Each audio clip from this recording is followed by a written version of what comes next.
આવો ભાઈ, લ્યો આ માઈક. હું કોઈ મોટો નેતા નથી અને ભારેખમ ભાષણ પણ નહીં આપું. બસ એટલું જ કહીશ કે પુરુષો સ્ત્રી પર અન્યાય કરે છે, પણ દરેક પુરુષ એવા નથી હોતા. અને બીજી વાત, એક સ્ત્રી હંમેશા બીજી સ્ત્રીની મદદ કરવી જોઈએ. પછી આંદોલન કરવાની કોઈ જરૂર જ નથી. તમે લોકો અત્યાચારની વાતો કરો છો, પણ ખરેખર અત્યાચાર શું છે એ તમને ખબર જ નથી. સ્ત્રી પર અત્યાચાર ત્યારે જ થાય છે જ્યારે પોતાની માં દીકરીને કહે છે ભણવાનું છોડીને ચૂલો સળગાવ, ત્યારે અત્યાચાર થાય છે. સાચી વાત છે. જ્યારે એક સાસુ પોતાની વહુને વારંવાર મેણા ટોણા મારે છે ને, ત્યારે અત્યાચાર થાય છે.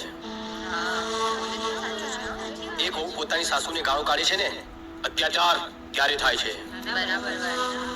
એક સ્ત્રીના કહેવાથી એક દીકરો પોતાના મા બાપને વૃદ્ધાશ્રમમાં મૂક્યા હોય છે ને, અત્યાચાર ત્યારે થાય છે.